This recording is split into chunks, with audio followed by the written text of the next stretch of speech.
तो वह भी एक पूर्ण शब्द दिखाई देने लगा, सार्थक शब्द, यानी अर्थ भी है उसका। जो बचा वह भी एक पूर्ण शब्द बना रहा,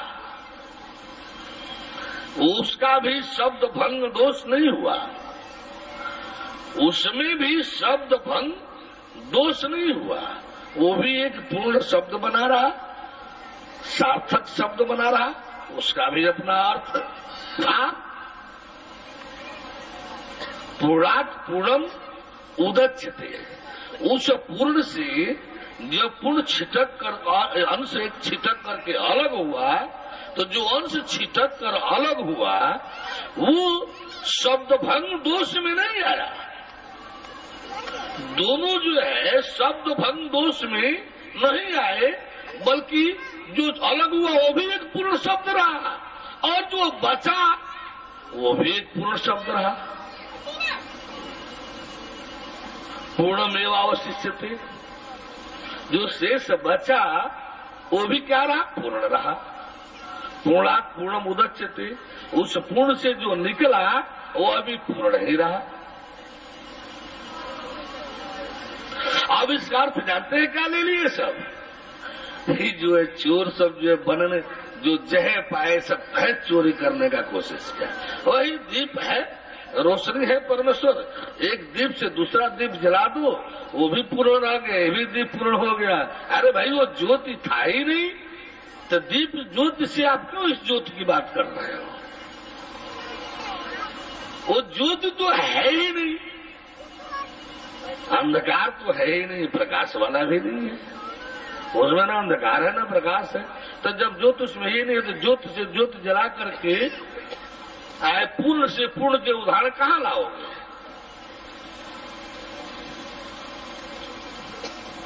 बोले परम प्रभु परमेश्वर की। तो दोनों दिखाए थे, या पूर्ण से पूर्ण बाहर हो गया, जो बचा वो भी पूर्ण रहा। जो छिटक करके अलग हुआ, देखिए उसमें जब तक वो था, छिटकने वाला जब तक उसमें था तब तक तो पूर्णतया एक सहज भाव में उसी के अनुसार वो भी पड़ा रहा। गौर कीजिएगा, जो छिटक कर अलग हुआ है जब तक उसमें था तो उसके अपने विधि विधान अनुसार, उसके अपने नियम का विधान अनुसार ये उसी हीन भाव चाहे उसी सहज भाव में वैसे ही पड़ा रहा।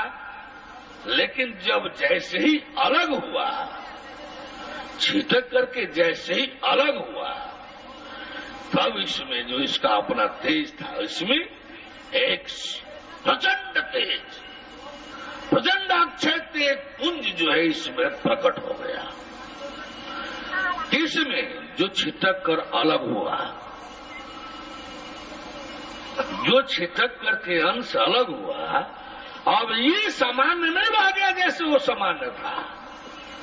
इसमें एक ऐसा अक्षय प्रचंड तेज पुंज प्रकट हुआ, चारों तरफ शब्द को घेर करके, चारों तरफ शब्द को घेर करके उससे एक अक्षय तेज प्रचंड तेज पुंज प्रकट हुआ। थोड़ा सा एक उदाहरण ऐसा ले ले, पत्थर पर जब आप हथौड़ी मारेंगे, पत्थर में तो कोई चुन्नी, कोई आग नहीं दिखाई दे रहा है, पत्थर में तो कोई आग नहीं दिखाई दे रहा है, लेकिन जो उससे चुन्नी निकलेगी, जो उसका टुकड़ा निकलेगा, तो आग की चुन्नी के रूप में सहित निकलेगा। गौर कर रहे हैं आप लोग? पत्थर में है तो ठंडा है, गर्माहट भी नहीं है, ताप भी नहीं है। क्यों? गर्माहट भी नहीं है, कोई ताप भी नहीं है, कोई रोशनी भी नहीं है। लेकिन जब हथौड़ा मारेंगे, जो उसमें से छोटा टुकड़ा छटकेगा, तो उसमें एक लुत्ती, आग की लुत्ती, एक रोशनी भी उसके साथ छिटकेगी। उसमें तो कुछ नहीं दिखाई दे रहा, लेकिन जो टुकड़ा नाटक छिटक करके होगा, उसमें वो आग की चुन्नी दिखाई देगी। ते तो अंश है, डायरेक्ट इनडायरेक्ट उसी का अंश है, कुछ लक्षण उसके आ ही जाते हैं इनमें, जो कभी कभार उदाहरण बन जाते हैं। ठीक इसी प्रकार से छिटकने वाला जो अंश है वो जब तक उसमें रहा तब तक तो कुछ नहीं। जैसे न नाम न रूप न कुछ उसमें, वैसे ये भी उसी में वैसे ही था। लेकिन जैसे छिटक करके अलग हुआ, छिटकते ही अंश के अलग पृथक होते ही इसमें एक प्रचंड तेज पुंज इसका चारों चक्र काटने लगा। वो बीच वाला आत्मशक्ति सत्ता, वो सत्ता कहलाया, और ये जो प्रकट होकर के चक्कर काटने लगी ये शक्ति कहलाई। वो शिव रहा जो अंश छिटक कर अलग हुआ, उसी से प्रकट होकर के शक्ति चारों तरफ उसमें चक्कर काटने लगी। वो ब्रह्म रहा जो अलग हुआ, और उसी के चारों तरफ चक्कर काटने लगी शक्ति। ये दोनों मिलकर क्या हो गए? ब्रह्म शक्ति, दिव्य सत्ता शक्ति, शिव शक्ति, आत्मसत्ता शक्ति। ये इनकी उत्पत्ति का विधान है। आप लोग देखेंगे कि वास्तव में ऐसा ही है कि ये क्लास है 15 तारीख का, जब परमेश्वर के दर्शन होंगे, जब परमेश्वर के दर्शन होंगे। सारे जो कहते हैं इन सब की मान्यता में आत्मा की न उत्पत्ति होती है, अनंत होता है, आत्मा ही सर्वे सर्वा है। इसीलिए आसमानी रोशनी कह दिया कि आसमान में वो रोशनी जब प्रकट हुई तब उसके पहले तो किसी की पकड़ हुई नहीं। क्या है? वो रोशनी पकड़ा गया। वही आलिम नूर, आलिम अल्लाह ताला है, और उसका नूर है। मान लिया गया कि वो अल्लाह ताला का है, वो आलिम नूर है, वो परम से प्रकाश आया है, परम प्रकाश है, किसी वस्तु का नहीं है, वो सूरज का नहीं है, चंदा का नहीं है, तारों का नहीं है, वो इन सबों का अग्नि का नहीं है, इसलिए वो स्वयं प्रकाश है, वो स्वयं शिव शक्ति एक तेज है।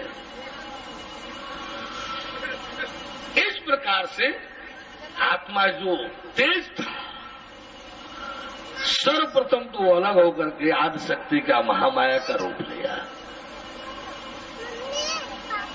आदि शक्ति महामाया का रूप लिया, जो परमेश्वर के सकाश से सृष्टि रचना करना कराना है। वो 2 भागों में विभक्त हो गए। सर्वप्रथम जो है वही महामाया आदि शक्ति का रूप, जो अक्षय प्रचंड तेज पुंज था, वो अलग हुआ। अब वो शक्ति देखिएगा, वही नियम आज भी लागू है। उत्पन्न तो हुए परमात्मा से दोनों एक साथ ही, ब्रह्म शक्ति, शिव शक्ति, ईश्वरीय सत्ता शक्ति, दिव्य सत्ता शक्ति, ये उत्पन्न तो हुए एक साथ ही दो, आत्मसत्ता शक्ति, लेकिन दोनों ठहर नहीं सकते एक साथ, दोनों ठहर नहीं सकते एक साथ, क्योंकि ब्रह्म का लक्षण है स्थिरता, धीर, गंभीर, स्थिर। ये आत्मा ईश्वर ब्रह्म का लक्षण है, शिव जी का लक्षण है। लेकिन जो शक्ति है ये चंचला है, स्थिर नहीं है, ये परिवर्तनशील नहीं है, ये परिवर्तनशील है। इसको ये एक जगह रहने वाली नहीं है, ये चंचला है, चलते रहने वाली है। कैसे? इसी के नियम आज इस मानव समाज पर भी इसी का प्रभाव आज तक है। बोले परम प्रभु परमेश्वर की शक्ति जो है पिता के साथ तो ठहर ही नहीं सकी, अपने भाई से ब्रह्म के साथ, आत्मा ईश्वर ब्रह्म शिव के साथ भी नहीं ठहर सकी। वो उनसे भी प्रकट होकर क्यों? ऐसा क्यों हुआ? इसलिए तो ठहरने के लिए थोड़े प्रकट हुए थे लोग। ये तो हो भाव, एक होने के लिए सृष्टि रचना, जैसे ऑटोमेटिक मशीन है, उस ऑटोमेटिक मशीन में आप मान लीजिए छपाई का ऑटोमेटिक मशीन है, आप पेपर डाल दिए, अब उस मशीन में सारी चीजें सेट है, कहाँ प्रिंटिंग है, कहाँ फोल्डिंग है, कहाँ कटिंग है, कहाँ स्टिचिंग है, कहाँ बाइंडिंग है, कहाँ स्टिचिंग है, ये क्रमशः सब होते होते गया। यहाँ पेपर डाले और वहाँ सब होकर के फाइनल निकल रहा है। शुगर फैक्ट्री में यदि आप देखे होंगे तो डोंगा बना हुआ है, उसमें गन्ना उसी में उड़ेल दीजिए। यदि बैलगाड़ी वाला टायर है, डनलप है, तो पूरा एक बार पीछे उलाट करके उड़ेल दीजिए। यदि ट्रक्स है, किरान है, तो पूरा जो है वो पूरा ककोचा लगाया और ला करके डोंगा में रख दिया। आपको दिखाई दिया गन्ना डालते हुए, सारी मशीनरी भीतर है। मुंह उसका जो बना हुआ है उसमें 32 छुरियां हैं, 32 आपके दांत भी है। ये भी एक शुगर फैक्ट्री है। इसमें भी गन्ना डालिए, इस डोंगे में जब गन्ना डालने का कोशिश कीजिएगा तो पहले छुरी मिलेगी जो उसको चीरेगी। गन्ना में जब डोंगा जब गन्ना को ले जाएगा आगे, तब पहले 32 छुरी वहीं लगी है, वो पूरा एकदम चलती रहती है, वो उनको चीर करके पूरे गन्ना को एक सरपट बनाती जाएगी। आगे उसी में बेलन है, वो उनको फेरता जाएगा, और रस अलग और खुद खोइया छोया जो कहा जाता हो वो अलग एक तरफ। जैसे ये छुरी चीरेगी तब फेरने वाला इसी में दांत बना हुआ है, वो पीसेगा उसको, जो खोई है उसको बाहर फेंक देगा, जो शरबत है, जो रस है वो नाली से पाइप से भीतर जाएगा। वहां पाइप है तो इधर नस नाड़ी है। अब आगे प्रक्रिया शुरू हो जाएगी। तो वहां गन्ना पड़ा, सारी मशीनें जगह जगह सेटअप है, नाली फ्रंट बनी हुई, उसमें उससे पाइप से चला जाएगा बॉयलर में, वहां बॉयल होगा, वहां फिर उस बार से मथनी में जाएगा, मथनी होगी। ऐसा कर करके बाहर दूसरे गेट में क्या दिखाई दे रहा है कि भर चीनी बोरे में गिरता जा रहा है और बोरा नथी होकर के बाहर से निकलता जा रहा है। इसमें तो चीनी भी बाहर नहीं निकलता है। क्यों? कि वहां केवल शुगर फैक्ट्री है। फिर वो ग्लूकोज फैक्ट्री उसमें नहीं है, वो अलग है। इसमें जब शुगर बनता है तब तुरंत साथ में ग्लूकोज फैक्ट्री है, वो शुगर उसमें चला जाता है और उस शुगर का ग्लूकोज बन जाता है। उसमें तो ग्लूकोज फैक्ट्री में ग्लूकोज निकल जाएगा, लेकिन ग्लूकोज फैक्ट्री के तुरंत बाद इसमें ब्लड फैक्ट्री है, वो ग्लूकोज चला जाता है ब्लड फैक्ट्री में और तुरंत उसमें ब्लड बनना शुरू हो जाता है। तो इस तरह से ब्लड फैक्ट्री के बाद उसमें ब्लड फैक्ट्री बाहर ब्लड देंगे तो उसमें डालना पड़ेगा। अब क्योंकि ऊर्जा बनाने के लिए, ब्लड से ऊर्जा बनाने के लिए फिर इसी में है, तो ऊर्जा फैक्ट्री में ब्लड को ऊर्जा में बदल देगी। ऊर्जा जो है प्रयोग में आ जाएगा, मल जो है बाहर निकल जाएगा। अब समय के अनुसार इसको धड़ धड़ धड़ बोल रही, समय थोड़ा और रहता तो उसको डिटेल में ले चला जाता, कहाँ कैसे क्या है इसमें। ऐसी से संसार की कोई फैक्ट्री नहीं है जो सूक्ष्म रूप में इसमें न हो। सब फैक्ट्रियां हैं, जो फैक्ट्री जब चाहेंगे देखने के लिए मिल जाएगी। सब फैक्ट्रियां इस 3.5 हाथ के पुतले में है। ऐसा इस ब्रह्मांड में कोई कुछ नदियां, झरना, पहाड़, चंदा, सूरज, तारा सब इसमें है। इस ब्रह्मांड में जो परम ब्रह्म परमेश्वर है केवल वही इसमें नहीं है, उसके जगह पर उसका प्रतिनिधित्व इसमें जीव करता है। अब शरीर जीव चालित है, ये ब्रह्मांड माया चालित है। आज शरीर और माया दोनों का संचालक परमात्मा परमेश्वर है। खैर वो विषय फिर देखिए, विषय भी चल रहा है और आप सब जो है सुनते चले जा रहे हैं। फिर हम लोग मूल विषय पर आ रहे हैं। बोले परम प्रभु परमेश्वर की।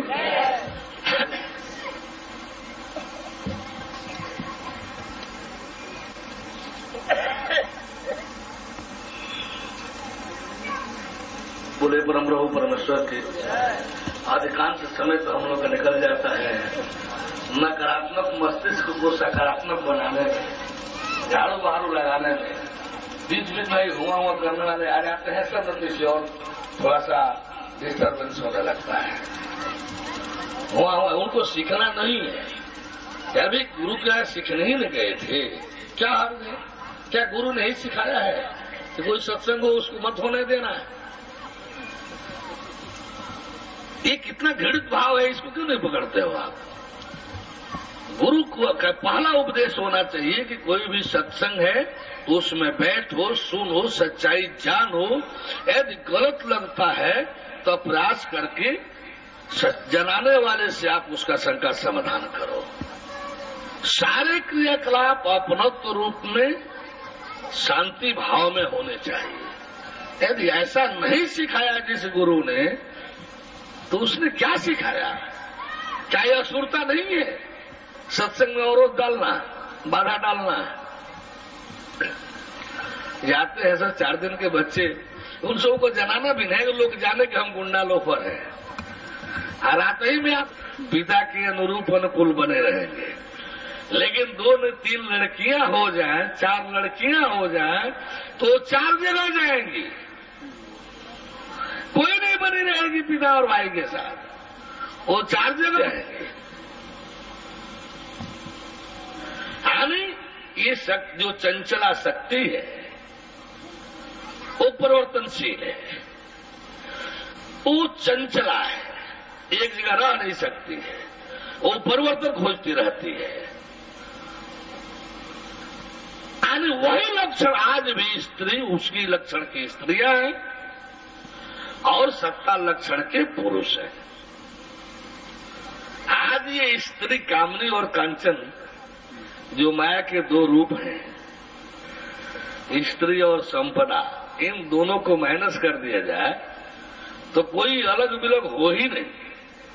सारे धरती के पुरुष एक ही परिवार में बने रहे, किसी न किसी रूप से यही 2 है जिसके चलते पुरुष अलग अलग होते हैं। आप लोग किसी भी पृथक्करण को ले लीजिए, इनका लक्षण है पृथक्करण, पृथक्करण, परिवर्तन और परिवर्तनशीलता, पृथक्करण और परिवर्तनशीलता, ये इनका लक्षण है। स्थिरीकरण, अपरिवर्तनशीलता, ये सत्ता शक्ति की।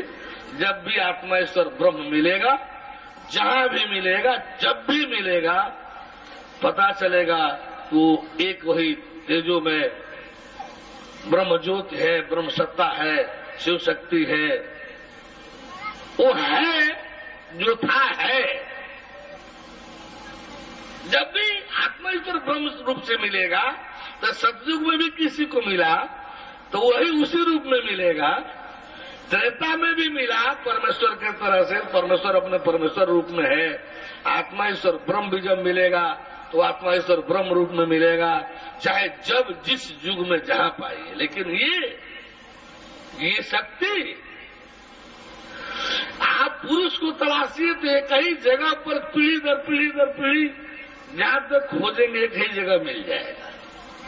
लेकिन महिलाएं, मां कहां से आई है तो उसकी मां कहां से आई है तो उसकी मां कहां से आई है, और कर रहे कि नहीं कर रहे हैं? पिताजी, दादाजी, परदादा जी देखिए एक ही जगह के होंगे, एक ही जगह इनकी सूची मिलेगी। लेकिन मां की मां की मां की मां, अब देखते चलिए वो वहां की नहीं, दूसरे जगह की, वहां की नहीं, दूसरे जगह की, वहां की नहीं, दूसरे जगह की। यानी पृथक्करण, पृथक्करण, परिवर्तनशीलता इनका स्वभाव है, आज से नहीं। ये इनका स्त्री रूप का व्यक्तिगत दोष आज का नहीं है। उस शक्ति से ही जब न कोई पुरुष शरीर था न कोई स्त्री शरीर थी, न कोई पुरुष था न कोई स्त्री, सत्ता शक्ति थे। तो उसी समय से सत्ता के लक्षण पुरुषत्व में आया, आसक्ति के लक्षण नारीत्व में आया, स्त्रियों में आया। जो लक्षण शक्ति के थे वो लक्षण आज स्त्रियों के हैं, जो लक्षण सत्ता के थे वो लक्षण आज पुरुषों के हैं। बोले परम प्रभु परमेश्वर की। आप शक्ति प्रवाह पुंज जो है, एक तेज अक्षय प्रवाह पुंज जो शक्ति थी, प्रकाश पुंज, जब चलने लगी सत्ता शक्ति को छोड़ करके, जब प्रवाहित होने लगी, चलने लगी, तो जब तक ये आत्मा ईश्वर ब्रह्म के साथ थी तब तक तो वो भी चेतन, आत्मा ईश्वर ब्रह्म तो विशुद्धता चेतन, प्योर कॉन्शियस, विशुद्धता चेतन,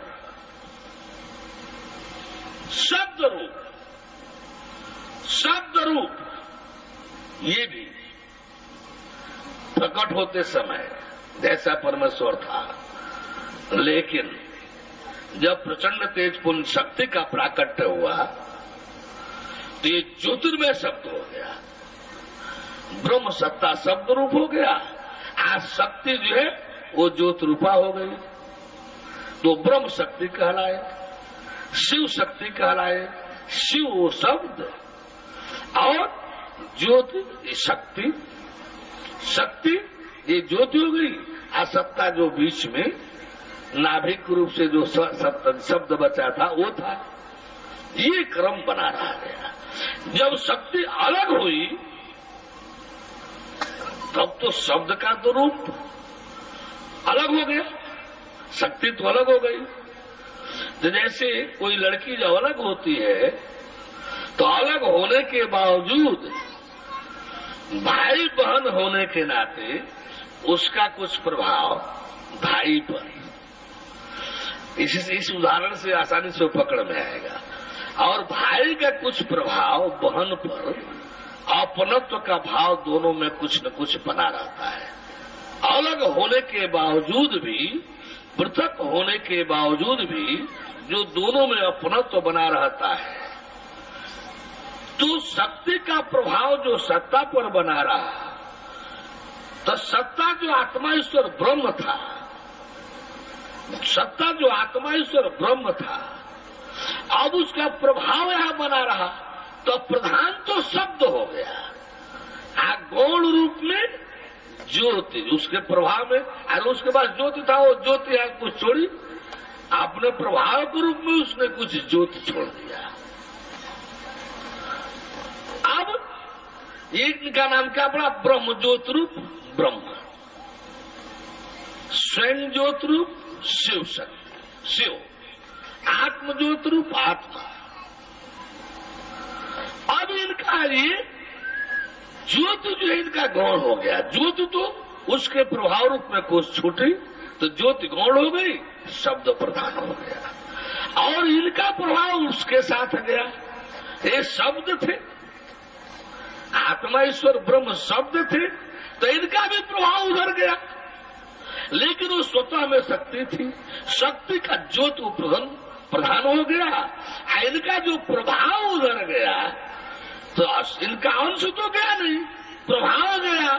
तो जब प्रभाव गया तो वही साउंड कहलाया, अस्पष्ट पकड़ में नहीं आया।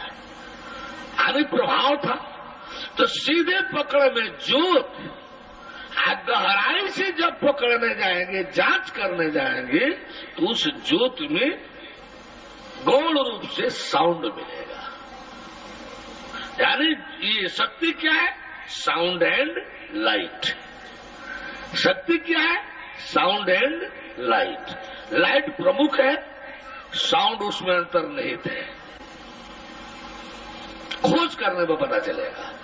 ऐसे सूक्ष्म जब मशीन लेंगे, ऐसा सूक्ष्मकृत कोई मशीन हो जो अंतर्निहित शब्द को कैच करे। जैसे आप किसी कण को तोड़ते तोड़ते जाएंगे, आप किसी भी पदार्थ के कण को तोड़ते तोड़ते जाएंगे, मान लीजिए तोड़ते चले गए, तोड़ते तोड़ते जाएंगे तो सबसे छोटा कण क्या मिलेगा? अणु। अणु को तोड़ेंगे, दो भाग हो जाएगा परमाणु। परमाणु को तोड़ेंगे, एक परमाणु को लेकर के उसको तोड़ेंगे तो 3 भाग हो जाएगा, पॉजिट्रॉन, न्यूट्रॉन, इलेक्ट्रॉन। जब उसमें एक इलेक्ट्रॉन को तोड़ेंगे फिर 3 भाग हो जाएगा, मेसान, के मेसान, नो मेसान। उस मेसान जो लास्ट मैटेरियल जो रूप है उसका कण है, अंतिम जो पदार्थ कण है, अब उस मेसान को जब तोड़ेंगे तब जाकर के साउंड एंड लाइट। अब पदार्थ खत्म, अब वो शक्ति हो गया। अब वो शक्ति, कोई भी पदार्थ जो देख रहे हैं, ये कपड़ा, ये शीशा, ये लोहा, ये प्लास्टिक, ये जो कपड़ा, जो चीज है, फूल, सब तोड़ते तोड़ते जाएंगे तो पता चलेगा ये शक्ति ही तो है। शक्ति का सघन संगठित रूप, शक्ति का ही सघन संगठित रूप वस्तु है। वस्तु को यदि विघटित विघटित विघटित विघटित करते जाइए, विखंडित विखंडित विखंडित करते जाएंगे तो क्या बनेगा, और फिर साउंड एंड लाइट शक्ति में बदल जाएगा। अब यहां से विज्ञान खत्म। विज्ञान पदार्थ से पदार्थ तक ही सीमित है। अब विज्ञान जो फिजिकल साइंस है, भौतिक विज्ञान है, पदार्थ से शुरू होता है और पदार्थ तक ही उसकी पहुंच है। विज्ञान शुक्र के पहले नहीं बता सकता कि शुक्र के पहले क्या था, सेल के पहले नहीं बता सकता कि सेल के पहले क्या था, साउंड एंड लाइट शक्ति के पहले नहीं बता सकता कि ये शक्ति क्या थी। नहीं बताए क्यों? क्या बता रहा है? ब्रह्मांड की उत्पत्ति कैसे हुई है भाई? ये सब ब्रह्मांड की उत्पत्ति कैसे हुई है? तो हाइड्रोजन और हीलियम से।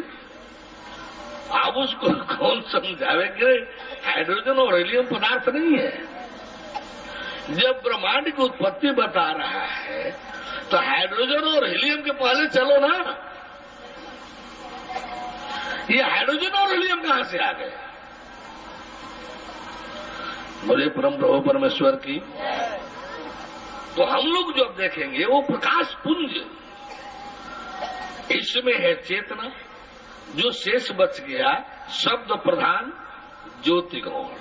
अब इसमें शब्द तो हर कोई पकड़ रहा है, जो बोल चाल रहा है बना के जीवात्मा है, जो बोल रहा है, जिसमें से अक्षर आवाज आ रहा है, जिसमें चेतना दिखाई दे रही है, आभासित हो रही है, ये है कि इसमें जीवात्मा है।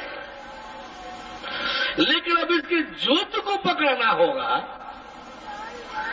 जीवात्मा वाली ज्योति को पकड़ना होगा, तो गौण है इतना आसानी से पकड़ में नहीं आएगा। उसके लिए दिव्य दृष्टि है। दिव्य दृष्टि है जो इस चेतन आत्मा के ज्योति को पकड़ पाए। दिव्य दृष्टि ही है जो इस चेतन आत्मा को, शिव शक्ति को, ब्रह्म शक्ति को, आलमी नूर को, आसमानी रोशनी को, चांदना को, भर्गो तेज को, परम प्रकाश को, सहज प्रकाश को, लाइफ लाइट को, डिवाइन लाइट को, जीवन ज्योत को, आने ये जितने नाम है सब एक ही के हैं। इसलिए ले रहे हैं सब नाम कि आप लोगों को कहीं ये सब नाम आवे तो सोचने न लगे कि ये नाम तो महाराज ने नहीं लिया था। ये सब एक ही पर्याय के हैं। अलग अलग लोग अलग अलग नामकरण करके इसको एक अपना अलग अलग रुतबा जाहिर किया। ये अलग अलग नामकरण नहीं करना होता ना, तो सब ऋषि महर्षि आलिम मौलिया प्रॉफिट पैगंबर एक ही तो थे, एक ही ज्योति वाले तो थे, सब ज्योति वाले तो थे। कुछ न कुछ नाम बदल करके अपना अलग रुतबा जाहिर करना था, अलग पंथ बनाना था, और सारे समाज इसी पंथ में बर्बाद हो रहा है। सारे फिरका परस्ती कहां से आएंगे? जब हिंदू मुस्लिम को पता होता कि हम दोनों एक ही हैं, अलग अलग नहीं है, और दूषित भावनाओं से हीन है, तो हिंदू है। ईमान पर, अल्लाह ताला पर भरपूर मुसल्लम ईमान है हमारा। हम अल्लाह ताला के ही हैं, हम अल्लाह ताला में ही रहेंगे, हम अल्लाह ताला के ही बंदा है। हमारे पास अलग से कोई ईमान किसी के लिए नहीं है, सब संपूर्ण ईमान जो है अल्लाह ताला के लिए। एक पॉजिटिव हो गया, एक नेगेटिव हो गया। गिलास में आधा दूध है तो आधा दूध है, सही है, पॉजिटिव है, धनात्मक है। आधा गिलास खाली है, सही है भाई, ऋणात्मक है। दूषित भावना से हीन जब आप होंगे तो बचेगा क्या? ईमान ही तो बचेगा, सच्चाई ही तो बचेगी। जब दूषित भावनाओं से आप हीन हो जाएंगे तो बचेगा क्या? ईमान, सच्चाई। हमारा सुनिए मत, आप लोग आदमी हैं, इंसान हैं, आपको भी भगवान ने बुद्धि विवेक दिया है। आप स्वयं थोड़ा जानिए, देखिए, समझिए, अपने व्यवहार को लीजिए कि दूषित भावना से हीन आपके शरीर को कर दिया जाए तो इसका मतलब शरीर मर गई नहीं, ईमान और सच्चाई की शरीर हो जाएगी। जब ईमान और सच्चाई की शरीर हो जाएगी तो फिर कौन अपना नहीं दिखाई देने लगेगा। हमारे अंदर से दूषित भाव निकल जाए तो कौन पराया है संसार में? कौन हिंदू मुसलमान, कौन हरिजन, कौन पंडित जी, कौन सिख ईसाई रह जाएंगे? सब एक अपने भाई तो दिखाई देंगे, सब एक अपने भाई तो दिखाई देंगे। यदि ईमान आ जाए पूर्णतया अल्लाह ताला के प्रति, ईमान आ जाए पूर्णतया अल्लाह ताला के प्रति, तो सब अल्लाह ताला ही के तो है। आदम से आने के नाते कौन हिंदू अपने को आदमी नहीं कहता है? आदमी माने आदम हवा से, आदम के नाम पर आदमी बना। कौन मुसलमान अपने को मनुष्य नहीं कहता है, मानव नहीं कहता है। मनुष्य माने मनुष्य आने वाला, मानव माने मनु शत्रुपा से आने वाला। तो मनु शत्रुपा के नाम पर मानव, आदम हवा के नाम पर आदमी। कौन मुसलमान अपने को मनुष्य नहीं कहता है, मानव नहीं कहता है? कौन हिंदू अपने को आदमी इंसान नहीं कहता है? ये भाषा बदल जाने से हमारा आपका अस्तित्व थोड़े बदल जाएगा। भाषा बदल जाने से पिताजी कहेंगे तो दूसरे हो जाएंगे, अब्बा जान कहेंगे तो दूसरे हो जाएंगे, फादर कहेंगे तो दूसरे हो जाएंगे। नहीं, ऐसा नहीं है। हम भाषा के लिए अल्लाह अकबर, अल्लाह अकबर को आने पर मुस्लिम जग गए, हाँ भाई अल्लाह अकबर। इधर से हिंदू वाले विश्व हिंदू परिषद कहा हर हर महादेव, उधर जमायते इस्लामी वाले कहे अल्लाह अकबर, इधर विश्व हिंदू परिषद वाले कहे हर हर महादेव। दोनों भिड़ गए, मारकाट शुरू हो गया। ये क्या है भाई? क्या अल्लाह महान नहीं है? अल्लाह अकबर यदि आवाज लग गया तो क्या अल्लाह महान नहीं है? तो जो हर हर महादेव है वही अल्लाह अकबर है, जो अल्लाह अकबर है वही हर हर महादेव है। अंतर क्या हुआ कि लड़ जाएंगे?